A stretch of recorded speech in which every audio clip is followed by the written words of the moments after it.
Assalamualaikum warahmatullahi wabarakatuh. Halo teman-teman, kembali lagi bersama saya, Kristi Rosania dari Prodi D3 Akuntansi Universitas Bengkulu. Pada video kali ini, saya akan melanjutkan video kita sebelumnya mengenai bab 5 tentang transaksi antara entitas induk dan entitas anak yang berkaitan dengan persediaan dan jasa. Jika di video sebelumnya kita sudah membahas tentang jenis-jenis transaksi antara entitas induk dan entitas anak, dan bagaimana cara perlakuan keuntungan atau kerugian atas penjualan barang dagangan. Di video kali ini, kita akan membahas tentang contoh-contoh transaksi antara entitas induk dan entitas anak yang memiliki 3 skenario yang berbeda. Dan di akhir video nanti, saya juga akan membahas tentang transaksi antara entitas induk dan entitas anak yang berkaitan dengan pemberian jasa. Baik, langsung saja kita mulai. Di sini kita akan membahas tentang transaksi antara entitas induk dan entitas anak yang memiliki 3 skenario yang berbeda tentang penjualan persediaan. Di sini kita ilustrasikan bahwa perusahaan induk bernama PTP dan perusahaan anak itu bernama PTS. Di sini PTP menjual barang dagangan kepada PTS dengan harga jual sebesar 10 juta dan HPP sebesar 6 juta. Tapi terdapat 3 skenario yang berbeda di sini. Untuk skenario pertama itu seperti penjelasan saya di video sebelumnya, yaitu persediaan barang dagangan oleh entitas anak itu telah terjual semuanya pada akhir periode yang sama dengan periode perolehannya, yaitu terjual dengan harga sebesar 16 juta rupiah. Kemudian untuk skenario yang kedua, itu barang dagangan sampai akhir periode belum terjual sama sekali oleh entitas anak kepada entitas non-afiliasi. Dan skenario yang ketiga adalah sebanyak 75% barang dagangan dari entitas anak itu telah terjual kepada entitas non-afiliasi dengan harga jual sebesar 12 juta rupiah.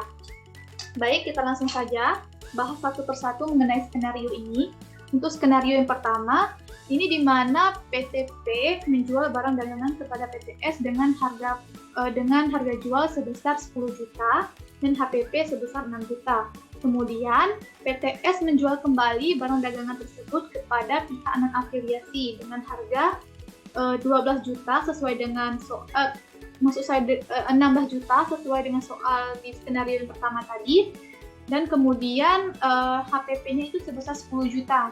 10 juta ini adalah harga perolehan yang dicatat oleh entitas anak ketika memperoleh barang dagangan dari entitas induk. Jadi yang boleh muncul di dalam laporan keuangan konsolidasian ini hanya sebesar 16 juta penjualan antara entitas anak dengan entitas non-afiliasi. Dan HPP yang boleh muncul di dalam laporan keuangan itu juga hanya HPP yang dicatat oleh entitas induk ketika memperoleh barang dagangan dari entitas non-afiliasi.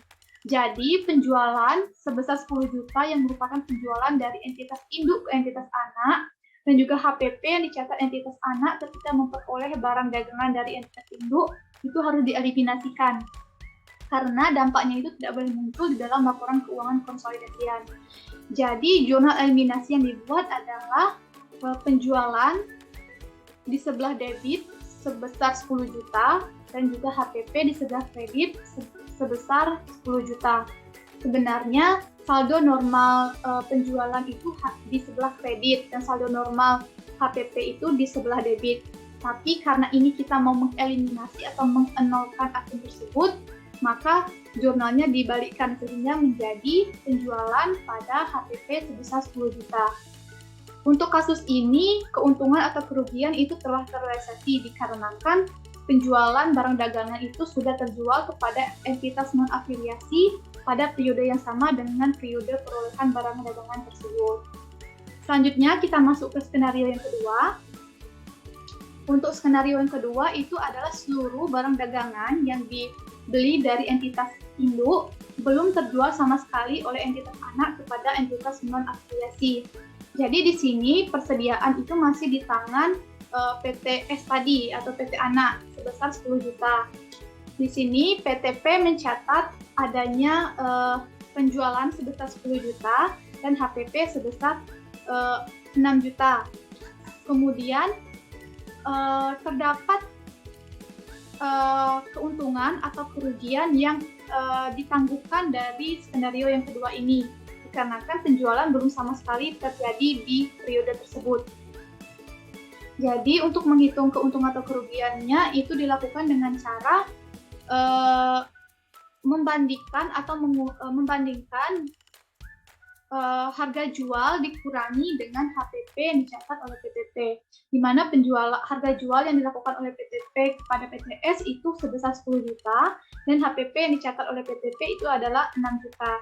Jadi 10 juta dikurangi dengan 4 juta maksud saya 6 juta itu adalah 4 juta. Maka keuntungan atau kerugian yang dicatat oleh PTP itu adalah 4 juta. Kemudian dikarenakan transaksi yang kedua, yang transaksi ini merupakan transaksi hulu atau transaksi di mana perusahaan induk menjual barang kepada perusahaan anak, maka perusahaan induk yaitu PTP akan melakukan pencatatan secara keseluruhan tentang penangguhan keuntungan dan kerugian yang mengenai penjualan barang dagangan itu tadi. Namun apabila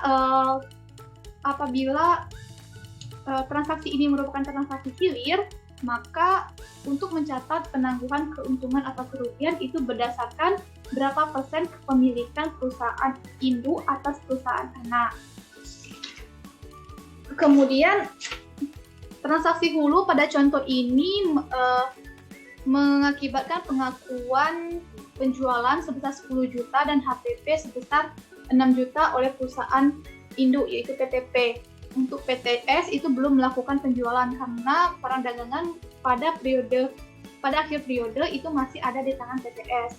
Sehingga penjualan barang dagangan sebesar 10 juta dan HPP yang dicatat oleh entitas induk ini tadi harus dieliminasikan, dan juga keuntungan atau kerugian yang ditangguhkan ini tadi itu juga harus dieliminasi. Sehingga jurnal eliminasi yang dibuat adalah penjualan sebesar 10 juta, kemudian HPP sebesar 6 juta dan persediaan sebesar 4 juta.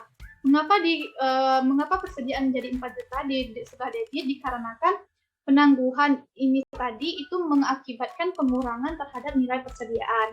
Sehingga di dalam laporan keuangan konsolidasian, persediaan itu pada akhir periode hanya tersisa sebesar 6 juta, yaitu selisih dari 10 juta dikurangi dengan 4 juta.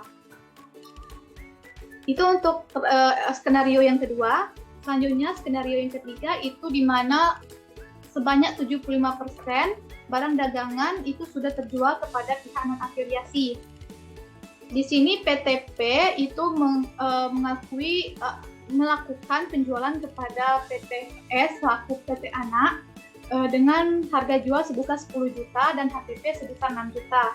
Kemudian dijual kembali oleh PTS kepada PT non-afiliasi itu sebesar 12 juta dengan HPP 7,5 juta. Mengapa HPP-nya itu 7,5 juta? Dikarenakan pada akhir periode itu hanya sebesar 75% yang sudah terjual oleh entitas anak kepada entitas non-afiliasi, sedangkan 20%-nya masih ditangguhkan.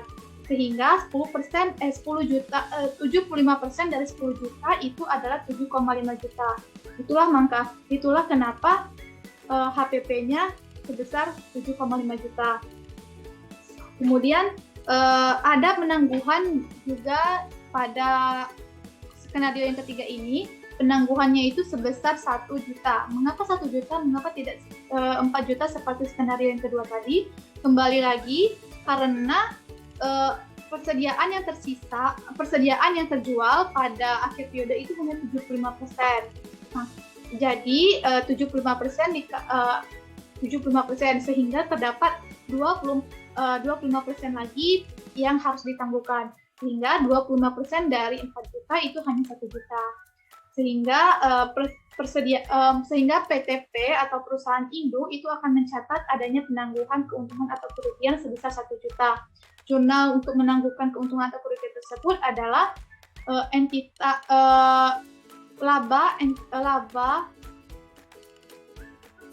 bagian laba atas entitas itu sebesar 1 juta pada investasi pada entitas anak sebesar 1 juta.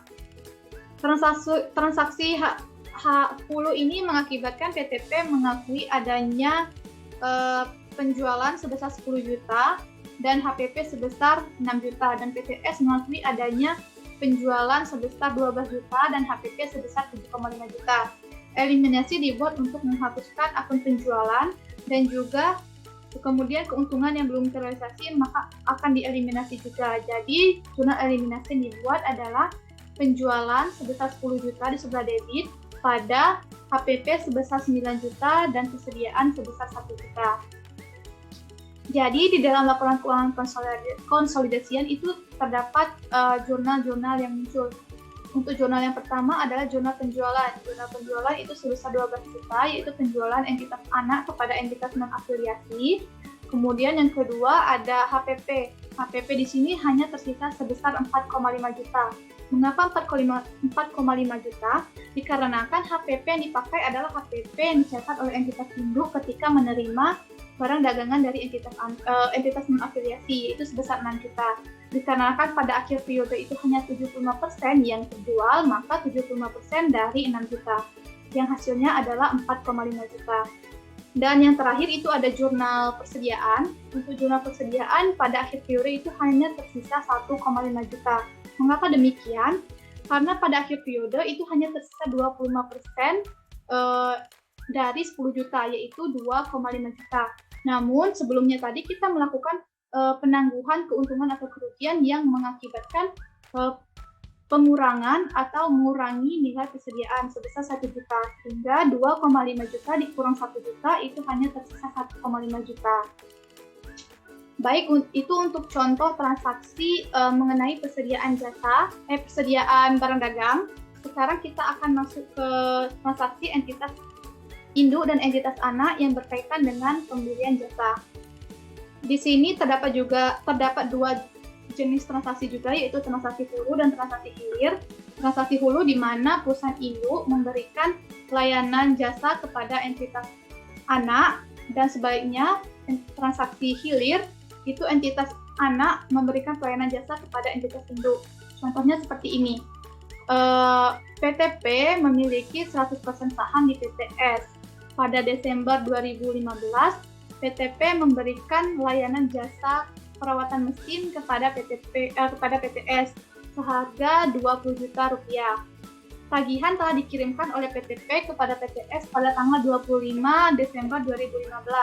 Namun ternyata sampai akhir periode, yaitu tanggal 31 Desember 2015, ternyata PTS belum melakukan pelunasan atas tagihan tersebut, sehingga perusahaan induk itu akan mencatat adanya piutang usaha dan pendapatan jasa sebesar 20 juta, dan juga PTS akan mencatat adanya utang usaha pada beban perawatan mesin sebesar 20 juta.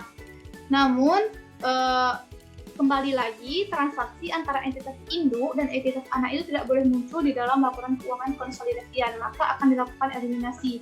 Untuk eliminasi pertama itu kita mengeliminasi pendapatan jasa yang dicatat oleh entitas induk pada beban perawatan mesin yang dicatat oleh entitas anak. Jadi jurnal eliminasinya adalah pendapatan jasa pada beban perawatan mesin sebesar 20 juta. Sebenarnya pendapatan jasa itu saldo normalnya di sebelah kredit, dan beban perawatan mesin itu saldo normalnya di sebelah debit.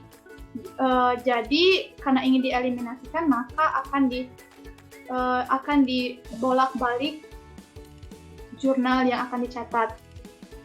Kemudian selain itu, kita harus juga mengeliminasi utang usaha dan piutang usaha yang dicatat oleh PTP dan PTS.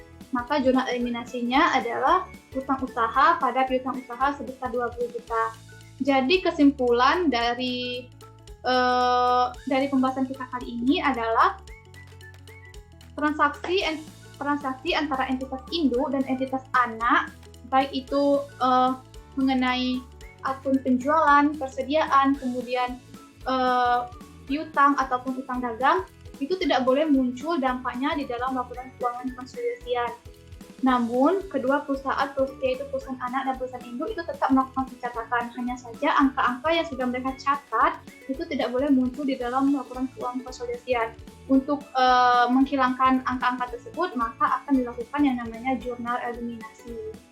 Baik, itu saja penjelasan saya mengenai bab 5, itu tentang transaksi, entitas anak, dan entitas induk yang berkaitan dengan persediaan dan pemberian jasa.